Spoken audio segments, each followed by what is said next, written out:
তরমুজ শুধু গ্রীষ্মকালের এক সুস্বাদু ফলই নয়, বরং এটি আমাদের শরীরের পানি শূন্যতা পূরণে কার্যকর ভূমিকা রাখে। এতে থাকা পুষ্টিগুণ আমাদের শরীরকে ঠান্ডা রাখে ও সতেজ অনুভব করায়। কিন্তু আমরা অনেকেই জানি না তরমুজের বীজও হতে পারে এক অসাধারণ উপকারী উপাদান, বিশেষ করে আমাদের চুলের যত্নে।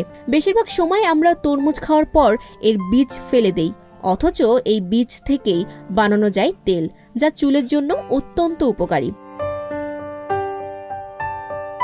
তরমুজের বীজের তেল চুলের আর্দ্রতা ধরে রাখতে সাহায্য করে, চুল পড়া কমায় এবং চুলের গোড়াকে মজবুত করে। এছাড়াও এটি মাথার ত্বকের শুষ্কতা কমিয়ে খুশকির সমস্যা দূর করতে সাহায্য করে এবং নতুন চুল গজাতে সহায়তা করে। তরমুজের বীজের তেল বানানোর প্রক্রিয়াটি খুবই সহজ। প্রথমে তরমুজের বীজগুলো ভালোভাবে ধুয়ে নিতে হবে, এরপর রোদে শুকিয়ে নিতে হবে অথবা শুকনো কড়াইয়ে হালকা আঁচে নাড়াচাড়া করে শুকিয়ে নিতে পারেন। শুকানোর পর বীজের খোসা ছাড়িয়ে তা মিহি করে গুঁড়ো করুন। এবার গুঁড়ো করা বীজে অল্প পানি দিয়ে আবার ব্লেন্ড করুন।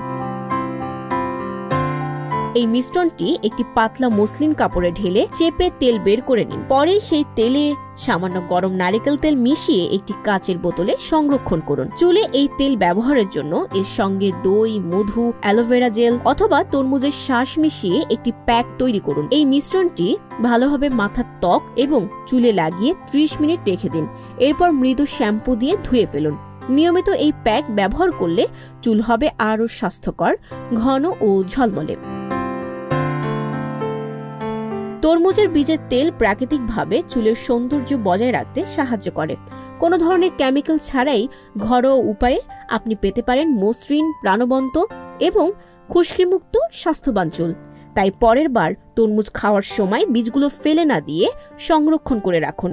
আপনার চুলের জন্য এটি হতে পারে একটি প্রাকৃতিক আশীর্বাদ। Sabikun Nahar Sadia, news flash 71।